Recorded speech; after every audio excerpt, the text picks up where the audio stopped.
We're talking to Major Moore and Cadet Wing Commander Johnson, dealing with the AFROTC program at Tennessee State University.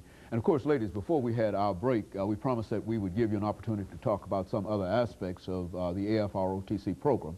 But I think it's obvious to our audience this morning that the two of you are females.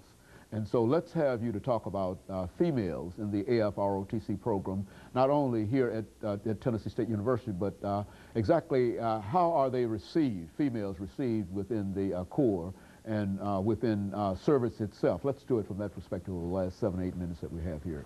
Major Moore. Thank you. We consider all our students cadets. We do not differentiate male, female. They are all cadets. Everyone is treated the same, and that is how we mirror active duty.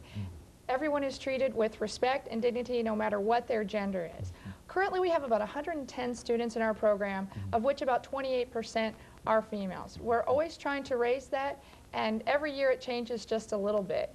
Of the 364,000 people in the Air Force, enlisted and officer, they're currently about 19% female, and of the pilots in the Air Force, which comprise about 18% of the Air Force, about 4% are females. And Cadet Johnson and I were discussing today, of all the jobs in the Air Force, 99% of them are open to women. So at no time have I ever felt any discrimination as a female.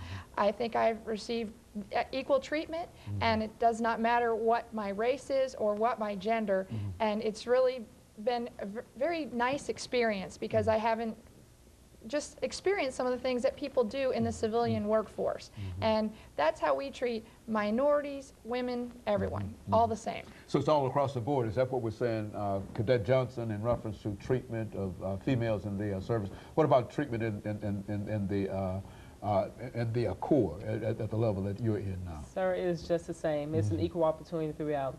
The way that I want to earn respect and gain respect is I have to respect those under me, no matter your sex, race, creed, whatever. That's one thing. It's just the way that I actually gained my position. I had to actually compete against guys and females, males and females, but we were all actually judged as equally as possible. That's one thing. It's not just because you're a female, you're a male, or because you're black and white, but we're all cadets. And I wasn't given as slack as, you know, everybody else. We were all treated the same. So I wasn't treated unfairly or lowly or anything like that. We were all up there with high standards. And if you want to get into that position, you have to compete. And that's one thing. I don't mind competing at all. Okay. And of course, Major, what she's saying here is that as far as leadership is concerned, that you as her supervisor sort of will make evaluations in terms of her leadership, whether without regard of race, creed, or color, or anything. Is that what we're saying here? Yes, and what's neat about our cadre staff is we have 2 males and 2 females, 2 Caucasian, 2 African Americans. So we try to represent the Cadet Corps.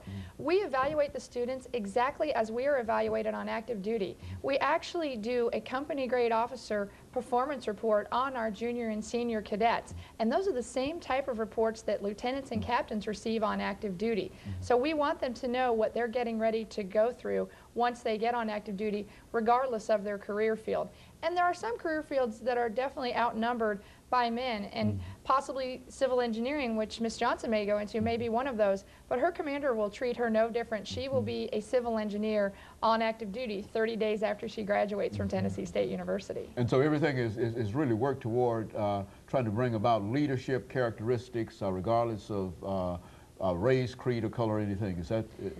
Yes, we have what we call core values: integrity first, service before self, and excellence in all that we do. So we expect that of all of our cadets, and we hold our cadets on a higher plane than a typical college student. We do not allow them to do drugs. If they do drugs, they will be kicked out of our program and never allowed to enter the military. They are not allowed to lie, cheat, or steal.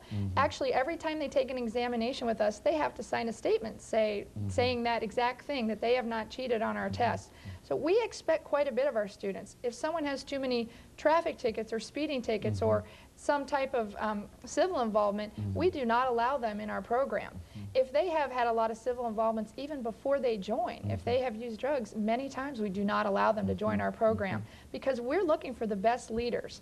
We are looking for technical people to run our Air Force, our air and space program today. And that's another neat thing. Women have been allowed in the space program for quite a while. Several years ago, Lieutenant Colonel Eileen Collins was the commander of the space shuttle, and that's something that I always look forward to seeing Cadet Johnson someday, because I believe she will probably end up working for NASA, and I hope to see her up in space someday too. Okay, Viv, do you expect to go up in space? Oh, yes, that's one of my high goals.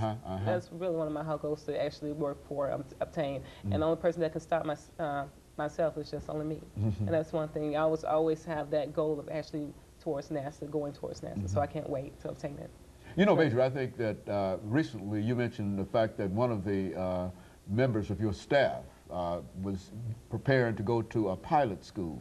Let's talk about that. I would imagine that there are so many young people who might be watching this show this morning and who might be encouraged by the fact that they might be able to fly one of those large airplanes. I mean, what would they have to do in order to become involved in flying one of those airplanes? Well, they would have to meet all our standards that I discussed earlier, and they would actually have to be on contract with us. They have to decide they're going to be an officer in the Air Force first, and then later on we compete them to be a pilot.